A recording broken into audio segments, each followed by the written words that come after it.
to you today about some radically honest topic that I have binge eating disorder.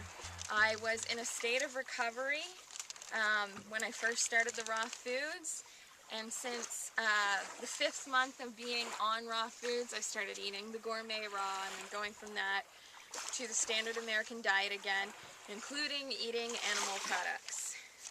And so I went back and forth. I've been back and forth to like raw gourmet, to like fully raw, to eating sad, to eating raw, to eating sad, to eating raw, to eating sad. There are some days where I eat 100% raw, some days 75, and then some where I eat none in the last week especially, and some of the week before.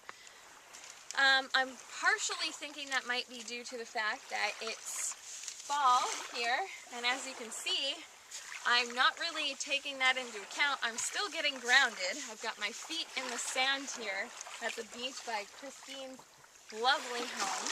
One thing that I have learned is that the fact that I beat myself up and I resist and I try to resist these cravings and the emotional binges, and every time I do that, I notice myself rebelling against myself.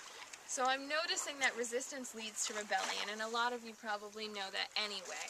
The last time I came clean about eating any animal products, I felt like I was a witch being held up on a stake and was about to be burnt.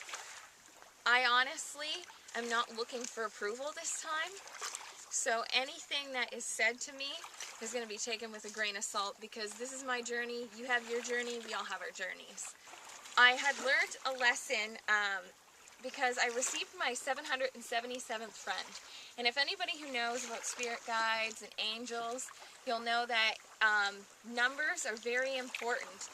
And so I looked up what 777 meant, and it signifies the fact that somebody has acknowledged the fact that they have an accomplishment, or they have learnt a lesson that is going to carry on with them for the rest of their life. Which is pretty amazing, because as soon as that friend, as soon as he added me and I accepted, next thing you know, I was on his page, and there happened to be a status that, I don't know, I can't remember exactly what it said, but it was about raw foods.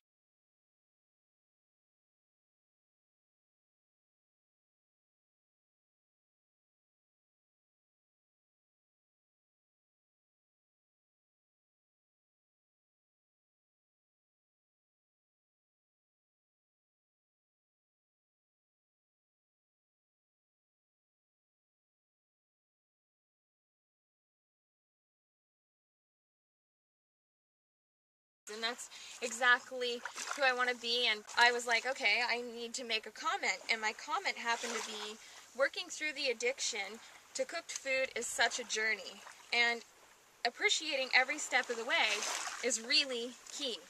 And the thing is that I take for granted sometimes that even if I'm binge eating and I happen to be upset about something, I kind of get stressed out, and I no longer appreciate how far I've come. And so appreciating every step of the journey, not just the destination, because honestly we all really have the same destination in the end, is part of embracing this life. And that was my main lesson that I learned in that number, which is pretty interesting. I was really happy to kind of the synchronicity of the whole thing that happened last night, and Christine and I had a conversation. The reason why we're not doing the challenge as well is because we both realized that we're going through some hard times, and we're going through, you know, it's all transition, and we're putting a lot of pressure on ourselves to try and model something that, and in trying to model it, it's like we're like Lisa said, we're putting we're kind of rebelling against our own, like against the pressure we're putting on ourselves,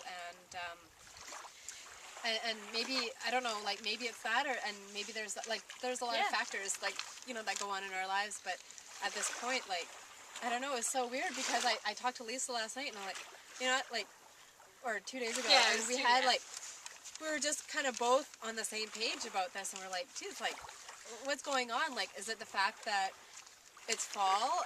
With the gourmet and cooked foods, I feel like I'm never satisfied. Like I could just eat, eat, eat.